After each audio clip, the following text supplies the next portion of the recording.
నిన్న మధ్యాహ్నం దాకా కూడా మీరు చూసింది ఇంకో డ్రామా నడిపిండి రేవంత్ రెడ్డి గారు. నేను ఢిల్లీకి పోతే సీఎంఓ నుంచి లీకులు ఇచ్చుడు, మీడియా వాళ్ళకి చెప్పి బ్రేకింగ్లు పెట్టించుడు. అంటే నీకు విషయం ఉన్నోడు ఈ పని చేయడు, విషయం లేని వాళ్ళే ఈ చిల్లర పనులకు దిగుతుంటారు. నేను మా పార్టీ అధినేత గౌరవనీయులు కేసీఆర్ గారి సూచన మేరకు వారి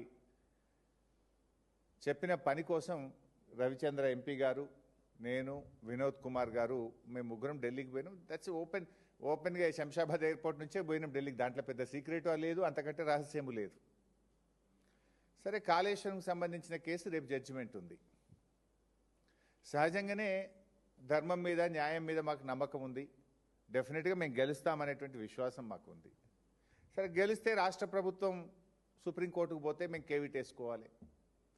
పొరపాటున మేము గెలవలేదు, మేము సుప్రీంకోర్టులో ఫైల్ చేసుకోవాలి. దానికి కూడా సీనియర్ న్యాయవాదులు ఎంగేజ్ చేసుకోవాలి. ఒక రాజకీయ పార్టీగా నీ కుట్రలు, నీ అక్రమ కేసులను డెఫినెట్గా ఎదుర్కోవడానికి న్యాయ వ్యవస్థలో మాకుండే అవకాశాలని మేము చేసుకుంటాం. అదేవిధంగా మీ రాహుల్ గాంధీ ఏమో రాజ్యాంగాన్ని చేతిలో పట్టుకొని నేనే రాజ్యాంగ పరిరక్షణ లెక్క ఆయన పోజులు ఇస్తాడు. నువ్వేమో రాజ్యాంగ భక్షకుడివి, బీఆర్ఎస్ ఎమ్మెల్యేలను లాక్కుంటివి. ఆ కేసు కూడా మే 6వ తేదీన హైకోర్టులో రాబోతా ఉంది.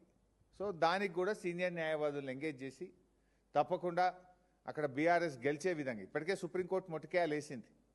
సరే, అది ఎంత దుర్మార్గంగా ఉందంటే కాంగ్రెస్ పార్టీ బీఫామ్ మీద ఎంపీగా పోటీ చేసి నేను ఇంకా బీఆర్ఎస్లే ఉన్నానని ఎమ్మెల్యే చెప్పడం ఒక నేరం అయితే, ఇంకా స్పీకర్ గారు అయితే లేలే ఆయన బీఆర్ఎస్లే ఉండడానికి స్పీకర్ తీర్పు ఇవ్వడం ఇంకా ఘోరం. సరే, వీటన్నిటి సంగతి కూడా రేపు న్యాయస్థానాల్లో తప్పకుండా మేము గెలుస్తాం, మాకు నమ్మకం ఉంది. దానికి సంబంధించి కూడా సీనియర్ న్యాయవాదులను ఎంగేజ్ చేసి ఫర్దర్గా కేసు పర్సుయేషన్ కోసం కూడా మాట్లాడడానికి వెళ్ళాం. వీటితో పాటు మరో ముఖ్యమైన విషయం కూడా ఉంది నిన్న ఢిల్లీకి వెళ్ళిన దాంట్లో. అదేంటి?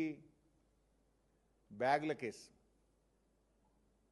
బ్యాగుల కేసు ఒకటి ఉంది కదా, ఓట్ ఫర్ నోట్ కేసు. ఆ కేసు కూడా రేపు సుప్రీంకోర్టులో మధ్యాహ్నం 3:30కు వస్తుంది. రేపు మధ్యాహ్నం 3:30కు రేవంత్ రెడ్డి పట్టపగలు 50 లక్షల నగదుతో బ్యాగులతో దొరికిన కేసు రేపు మధ్యాహ్నం 3:30కు సుప్రీంకోర్టులో వస్తుంది. సో ఈ ఓటుకు నోటు దొంగ భరతం పట్టడానికి కూడా నిన్న ఢిల్లీలో న్యాయవాదులతో మాట్లాడడానికి వెళ్ళాం.